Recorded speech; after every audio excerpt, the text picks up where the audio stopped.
So be all peace. It's Omar Just, aka Omar Morales.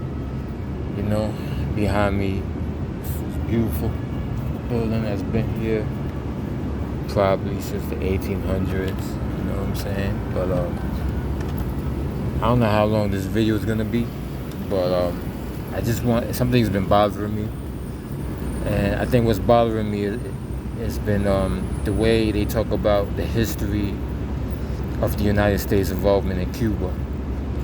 And the thing that bothers me is they never tell like the whole story, because all you get, even if it's a liberal, he's just gonna mention, oh, we decided to kill Fidel Castro, like we all of a sudden we decided to, and that's not how it went. And if you know anything about the history of Cuba, and I pay attention, you know, I'm Puerto Rican, I'm not Cuban, but I pay attention to that. And to be honest with you, Cuba was never really a democracy. It's just been one person being put in power with no election, getting overthrown by someone else, getting overthrown by somebody else. In the United States, at least the latter part, was always evolved. Before that, of course, Cuba was controlled by Spain, the same way Puerto Rico at one time was controlled by Spain. But people, you have to remember that there was already a Cuban community in Miami because of Pia. When Pia took control of Cuba, there were already Cubans fleeing. So we already had Cuban exiles in Miami. And then when Juan Batista took over, it was more Cubans that came to Miami. And Pia himself, when he was overthrown, came to Miami. Alright? So it's not like Cuba was ever a democracy. Maybe for the rich it was a democracy, but you ask any poor Cuban that came from whose family has always been poor, they never had democracy. Because they never had a say in who gets put into power. Most poor Cubans, and a lot of those Cubans tend to be either farmers or Afro-Cubans, they never get a say in who gets put in power. So I'm not going to get into the details of all of that, but at least in 1956, around that time, the CIA knew, and the CIA was still a new agency at that time, that Batista was going to get overthrown. And so, not to anger the Cuban society, the rich Cubans, you know what I'm saying, they decided to go along with whatever they wanted, and they wanted Juan Batista to be overthrown. So we already had businesses there. There were American companies, corporations, telephone companies, fruit companies, and the Mafia, like Mayor Lansky and Santos Traficante and all that. So the CIA and the Mafia, they realized that out of all the Cuban groups that were trying to overthrow Batista, Fidel Castro had more pull. He had more. They knew that he had most likely had the power to take over Cuba. So the CIA and the Mafia, they decided to start running guns to Fidel Castro, and they helped Castro get into power. We helped him get into power. It wasn't like he just got into power. We helped him do it. The CIA and the Mafia. We put him in power. And there was an incident where Fidel Castro executed.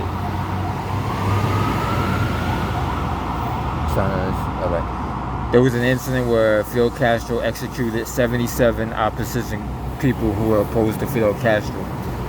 They were executed, 77 of them, and they buried them in the ground.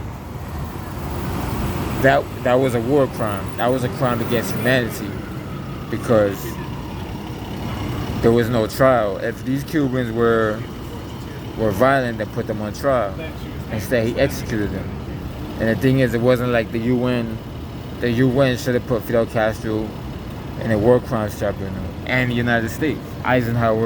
President Eisenhower at that time, and Vice President Richard Nixon should have been put in a war crimes tribunal, because the CIA helped Fidel Castro execute those people. There's a picture of Frank Sturgis, who was one of the main CIA guys involved in the Cuban project.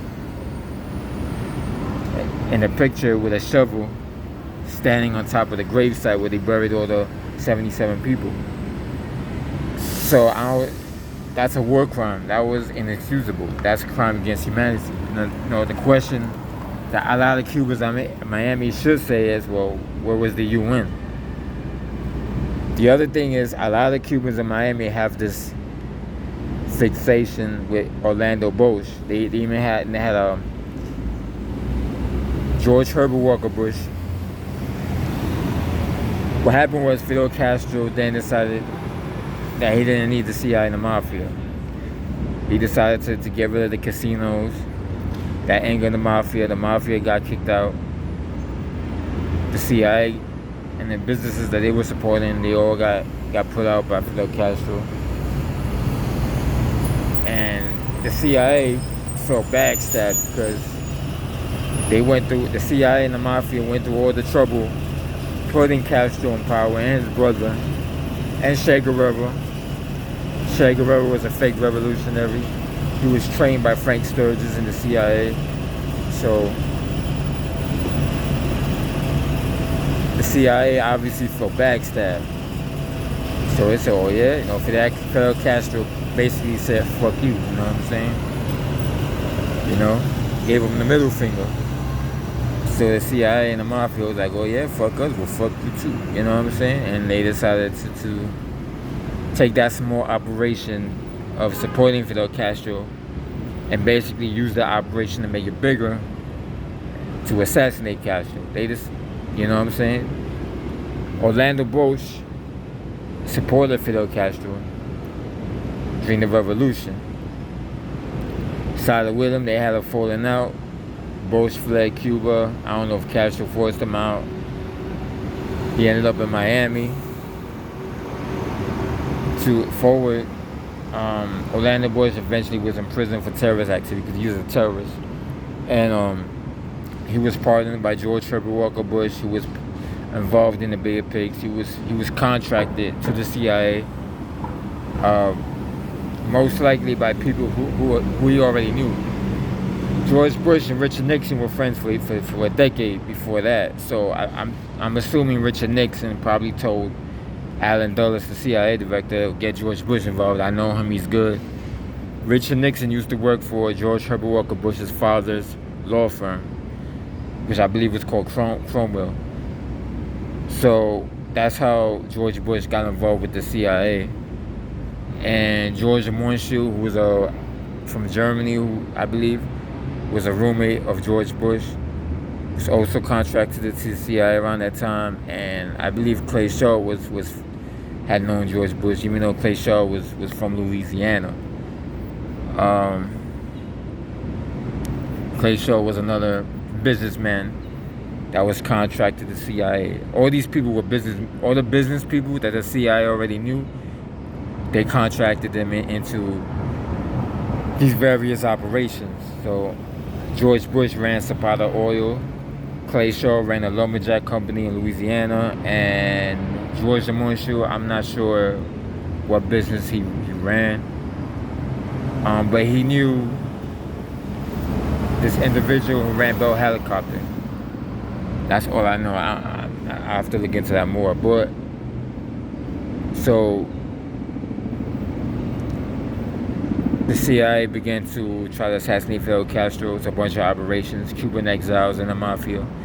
Orlando Bush, when he was finally released in 1990 from prison due to terrorist activity, bombings and all kinds of shit. They gave him a ticket tape parade in Miami, and they got a holiday down there after him. And that's kind of sad because Orlando Bosch actually so buddy, yeah. Have a good one.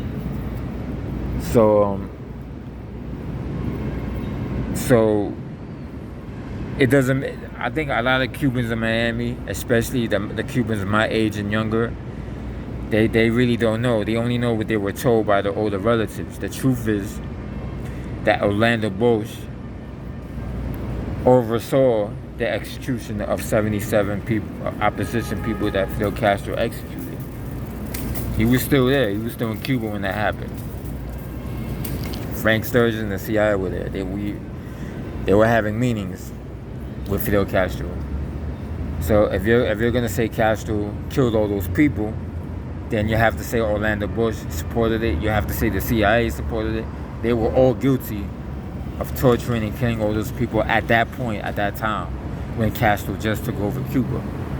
They all should have been put to prison. Eisenhower, Richard Nixon should have been removed from office. The Cubans that were already in Miami had no idea what the hell was going on. Pia, the former dictator of Cuba, who had fled Cuba because of Juan Batista, who he supported, decided to get involved. He had no idea that the CIA was supporting the execution of 77 people. So, yeah, Pia was an idiot. He was a puppet. So, I'm saying this to say, I think a lot of Cubans need to learn their history a little bit more in Miami. Because if I know this, then you Cubans in Miami should know this even more than me. Because it wasn't like Castro just took over Cuba. We helped him do it. You know what I'm saying? So if you're going to call Castro a terrorist or a dictator or murderer, the CIA are murderers also. Eisenhower was a murderer also. Richard Nixon was a murderer also. Frank Sturgis was definitely a murderer because he took a picture on top of the gravesite. So they were all guilty of that. All of them. So for all you Cubans in Miami that want to celebrate Orlando Bosch Day, somebody watching this video needs to send them this video and let them know that Bosch supported Castro when he was murdering people in the first place. Orlando Bosch was a murderer, but he was Castro's murderer at the time. And even if Orlando Bosch didn't execute these people, he supported it. He supported Castro. So what does that tell you about Orlando Bosch? It means that Bosch didn't care about democracy either. Most of the Cubans that had a falling out with Castro, they don't believe in democracy either. This is not about democracy. It's about who rules Cuba. Which kind of dictatorship are we going to have? Military dictatorship or a corporate dictatorship? A private dictatorship? A religious dictatorship? What kind of dictatorship? What kind of fascism do we want? That's what that's about. It was never about freedom, bringing freedom to Cuba. It was about who controls Cuba. And again, none of the poor Cubans, the Afro-Cubans, or the farmers had any say in who controls Cuba. Only the people who already had power had to say who controls Cuba. So that's the true history of Cuba. Then we can get into Operation Northwoods and Operation Mongoose. And for any Cubans in Miami to not talk about Operation Northwoods and Operation Mongoose, they even though they're American citizens now, they are traitors. Those Cubans, you Cubans in Miami are traitors because Operation Mongoose, especially Operation Northwoods, was a traitor operation by the CIA to kill us Americans, to make it look like Castro did it. And some of you Cuban exiles in Miami that's still alive were going to be in on it. Some of those Cuban exiles that were involved with the CIA, that a lot of you Cubans know in Miami, were involved in that. They were in the know. So they're just as fucking guilty of that shit. So I'm fucking pissed that you Cubans in Miami have a Orlando Bosch Day and he's a fucking murderer and a terrorist who has supported blowing up an airplane, killing all those people, and supported Castro when he executed 77 people. So you Cubans have no justification for having a Orlando Bosch holiday or supporting Luis Posada or none of that shit. And for Orlando Bosch's daughter, you know that your father supported Castro in the beginning. And you lied to the press and you made it seem like he was completely innocent. That was bullshit. He was a terrorist who supported terrorist operations. The other thing I want to say is when the CIA started opening up Operation Mongoose now, John F. Kennedy had just become president. So all these things were already going on before Kennedy got into the White House. It wasn't like it was his operation. Now true, he supported some of those operations. But specifically CIA, they weren't just recruiting the Mafia, because they had the Mafia on their paper already. And it wasn't just recruiting Cuban exiles. CIA were also recruiting the KKK, the Minutemen, some pro-Nazi groups. I mean, and members of the Dixie Mafia. I mean, mix that in with everything that was going on in the South prior to when John F. Kennedy became president. In the South, since the end of the Civil War, you had this alliance between the Army Intelligence and the KKK. Every time the Army, since 1918, every time the Army Intelligence would spy on a black leader, that black leader would be killed by the KKK. You know, and there were also a lot of right-wing militia groups that were dressed like army guys. So you couldn't tell the difference back then. Then came J. Edgar Hoover, and you got to remember the South was real fascist at the time. So was the North, but especially the South. Segregation was legal. Segregationists completely controlled Southern society. The mayors, the governors, the police. Many members of the KKK were police officers, were politicians. And then add to that the Army Intelligence going after black leaders at that time. So the South was a real corrupt, fascist, racist society at that time. Then J. Edgar Hoover takes over the FBI, and he uses that to go up, and he too goes after the same black leaders that the Army Intelligence and the KKK were going after. You know what I'm saying? And then add to that, the Mafia started doing business down there in the South. Hoover was friends with some of those mobsters, and it was just a really, really corrupt, fascist society down there at that time. So by the time John F. Kennedy becomes president, he barely has any control over what's going on in the South. And then the CIA does this Operation Mongoose, and all of a sudden they're recruiting elements of the Dixie Mafia, the KKK, the Italian American Mafia, the Minutemen, pro-Nazi groups, and the Cuban exile terrorists. So basically they were running like a murder incorporated in the South. I mean, it was a freaking murder incorporated.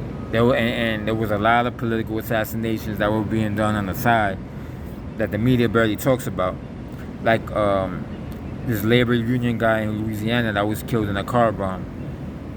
And of course the assassination of Medgar Evers, who was killed a month before Kennedy was killed. And even through wiretaps, because there was a conspiracy to murder Kennedy, and the original threat came from Miami. And the guy that made the threat initially was a guy by the name of Joseph Mattia, who on the tape tells his friend, because he's being wiretapped, because his friend turns informant, that this guy Brown is most likely is gonna pick him to kill Kennedy. He mentions that in the tape that Brown is also the same person that was behind the church bombing in Alabama that killed those 4 black girls. So the man who killed those 4 black girls in Alabama in that church bombing may have been involved in the Kennedy assassination, and he admits that he tried to kill Martin Luther King on the bridge back in '63 but couldn't get close to him. So he's basically, if you put it together and you look at eventually what happened to Kennedy and the fact that the Miami was the home of the main operation against Cuba, it's pretty likely that this guy Brown, who was behind the murder of those 4 black girls, was probably recruited by the CIA at the time, since the CIA were recruiting members of the KKK. And this guy Brown was never arrested, never brought to justice for that church bombing. Eventually, the other individuals that were involved eventually were brought to justice, like decades later, like 2002. The last person was finally brought to justice. This guy Brown, I don't know if he's alive, dead. He was never brought to justice. Most likely, he was protected by the government because he was being used by the government to try to kill Castro. But that operation was turned around. Obviously, if you know anything about the Kennedy assassination, that operation was turned around to kill Kennedy because there's a lot of photographic evidence that of all the people that were involved in the Bay of Pigs actually being there in Dealey Plaza. They got a picture of Luis Posada, Orlando Bosch, Carlos Marcello, the mobster who ran the South. George Herbert Walker Bush was there. These are basically a who's who of the Cuban Project. And if Orlando Bosch was there, then that means Orlando Bosch murdered or took part in the assassination in the conspiracy to murder John F. Kennedy, which means that Orlando Bosch committed treason. Maybe not because he was working for the CIA, because the CIA doesn't consider it treason. But for us civilians, what the CIA did was treason, and it was the CIA that was involved in the murder of John F. Kennedy. And Edward G. Lansdale was in Dealey Plaza as well. He was identified by his former employee, Fletcher Prouty, who passed away in 2001, who him and his other boss identified and recognized Edward Lansdale in the photographs, walking the opposite of the three hobos. And then, of course, the three hobos, one of them was identified as Woody Harrelson's father, Charles Harrelson, Woody Harrelson being the actor. So Orlando Bosch is a traitor and a treasonous as well, who murdered John F. Kennedy. And that's why the good Cubans, the progressive Cubans in Miami, need to start a movement to get rid of the holiday for Orlando Bosch, and then present evidence to the media that Orlando Bosch and the CIA supported Fidel Castro and did all these other things. Because if they don't, then you're basically covering up for a traitor and a treasonous. And John F. Kennedy was elected by the people. He had no right to take him out. And the fact that Luis Posada and Orlando Bosch was identified as being there by someone else who was there, a guy by the name of Chauncey Hall, who was also involved in the Cuban Project, that solidified everything. But the media never wanted to interview Chauncey Hall. They still don't want to interview the only African-American Secret Service agent who found evidence of a conspiracy to murder Kennedy before and after his assassination. So that says with the media, that says a lot about the media and where the direction they want to go. They don't want to interview anybody that gives them a different story. So I just needed to vent and say this because it's been on my mind. And Orlando Bosch is a murderer and a terrorist, and he should have no holiday. And shame on all the Cubans in Miami that gave that man a holiday, because he's a terrorist. He's a murderer. Period. So so that's all I have to say about that. Peace, y'all.